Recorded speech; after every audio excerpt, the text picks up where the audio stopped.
Mr. President, the good news is that I am the last speaker of the day. That is good news. I wish I could tell you my speech will be short. I don't think it will be long, but I will try to make it interesting. I want to tell you a story, and it's not a story about anything that's happened in this building. It's a story about a very humble Catholic parish in Northside Richmond, Virginia, called St. Elizabeth's of Hungary. It's a very humble parish. It's a small parish. It's slightly over 100 years old. It's the church where my wife and I were married more than 40 years ago, where all three of our children were baptized, where we attended Mass just this last Sunday to hear the gospel reading, the story of the Good Samaritan. The church was founded more than 100 years ago in an unusual way. There were Italian and German immigrants in Richmond who felt looked down upon because of where they had come from and because of the accents that they spoke with and that their English wasn't so good. And in the aftermath of World War I, people looked at German Americans and Italian Americans with some suspicion. German language was being criminalized in some of our states in the aftermath. And these immigrant refugee Catholics decided that they wanted a place where they could feel welcomed, loved, and safe as they worshiped in accord with the American value of freedom of worship. And so they set up this little parish in the Highland Park neighborhood of Northside, Richmond, Virginia, where they could go and be together and feel safe. They chose an interesting name, St. Elizabeth of Hungary. St. Elizabeth of Hungary lived 1,000 years ago. She was a teenager and she was a queen in a time of great poverty. And against the wishes of her husband and other officials, she would take bread and put the bread inside of her garments and go out and distribute it to the poor.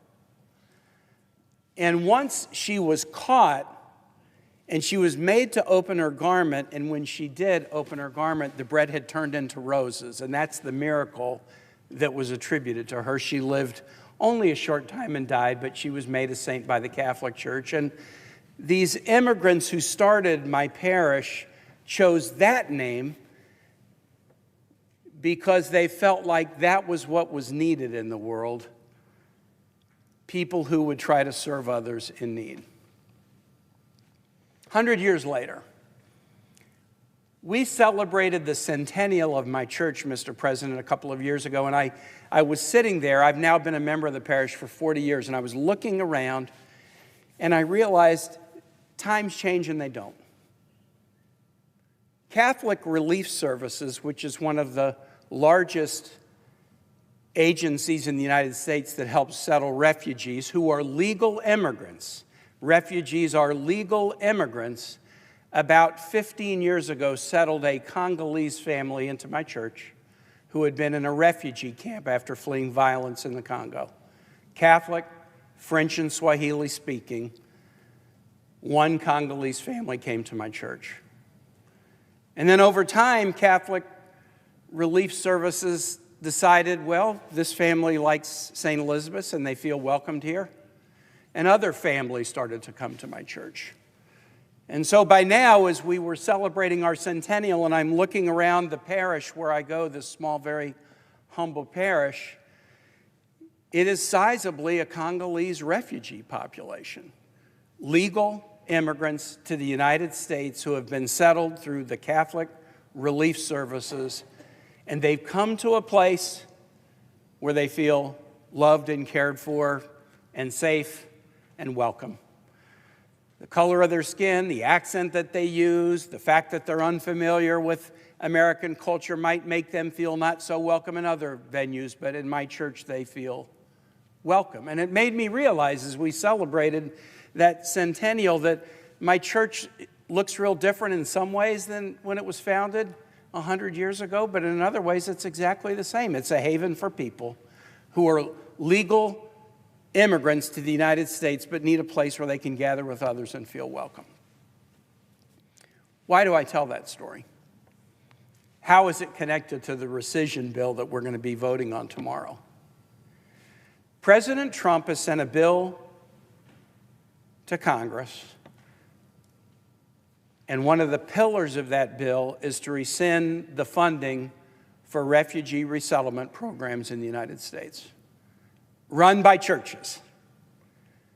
7 of the 10 organizations that resettle refugees in the United States are faith-based organizations.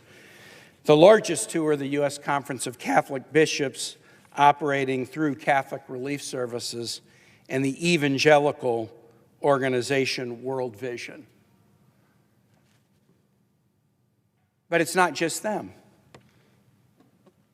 Church World Service, Lutheran Social Services, the Episcopal Church of the United States, World Relief, Hebrew Immigrant Aid Society, founded more than 100 years ago to try to bring Jews at that point from Europe to the United States and make sure that as legal immigrants, yes, they would be allowed to be here legally, but they needed someone to teach them about American culture and integrate into American life. The practice of American religious organizations assisting in legal immigration goes back more than a century. And President Trump's rescission package that is before us wipes out funding to a dramatic degree for virtually all of them. Hebrew Immigrant Aid Society has had to lay off hundreds of staff. World Relief said this: President Trump said he will defend persecuted Christians, but the U.S. Refugee Resettlement Program is one of the primary ways that the U.S. government protects Christians and others fleeing persecution. The Episcopal Church of the United States has had to end its long-standing refugee resettlement program because of President Trump's budget cuts.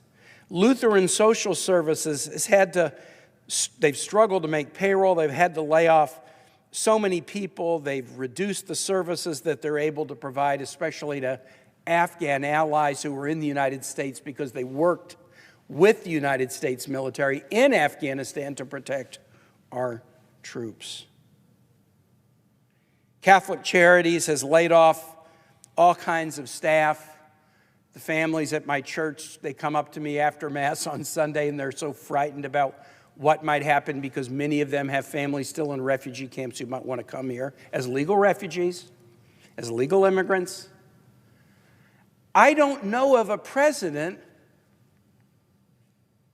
who has attacked religious organizations, Catholic, evangelical, Jewish, who have been doing this work in many instances for more than a century in such an orchestrated, intentional, and calculated way as President Trump. Matthew, I was a stranger and you welcomed me in. I was sick and you cared for me. I was hungry and you fed me. This is bedrock belief of our nation's religious organizations that they will follow the law, legal refugee program, but they will help the person who is accessing legal refugee programs to be able to integrate into a society so they can live with some sense of dignity and have some chance of success. Why cut these programs? Why look in the face of these religious organizations who, out of a motivation of conscience, for decades, even a century, have decided that they will try to smooth that path to integrate people into American life who are here lawfully? Why cut their funding? Why force them to be laid off? Why debilitate their ability to provide services? It's an attack on the religious organizations so that they cannot do the work that their faith in their Creator compels them to do. I'm not surprised that President Trump would propose this. the language and the rhetoric and the behavior that he has exhibited toward even legal refugees, legal immigrants to this country, lead me to not be surprised that this important funding is on the chopping block in the bill that he sent to the Senate. But I have to admit that I am surprised that it seems to be just moving on a path to being accepted. It was accepted in the House without much drama, including by a whole lot of people who go to churches just like me and hear sermons preached about the Good Samaritan just like I do every Sunday. And we'll have an opportunity tomorrow to grapple with it here. I intend to at least offer an amendment to try to strip this piece of the bill out so that the bill will not be an attack on religious organizations doing what they feel compelled by their faith to do. And it is my prayer that the entire rescission bill fail for the reasons my colleagues have said. A deal is a deal, and we shouldn't backtrack on it. But if we can't defeat the entire rescission bill, it is my hope that we will allow organizations like Catholic Relief Services and the Hebrew Immigrant Aid Society and the Episcopal Church and World Vision and World Relief and Lutheran Social Services, it is my hope that we will at least allow them to practice the faith they sincerely believe and do it in a way consistent with what their practices have been for decades and in some cases even more than a century. And so that's what I'm going to be praying for tonight, that there's a bit of an epiphany in this body and we realize that the work that these church-based organizations are doing isn't bad. This work isn't something that should be slashed and cut with these valuable faith workers laid off. My hope is that the Senate will realize this is good work that is really at the core of who we are as Americans. And tiny little parishes like St. Elizabeth of Hungary or synagogues or other churches all over this country who pride themselves on offering a welcoming environment for people who are here lawfully and want to make a way in America will be able to continue to do just that.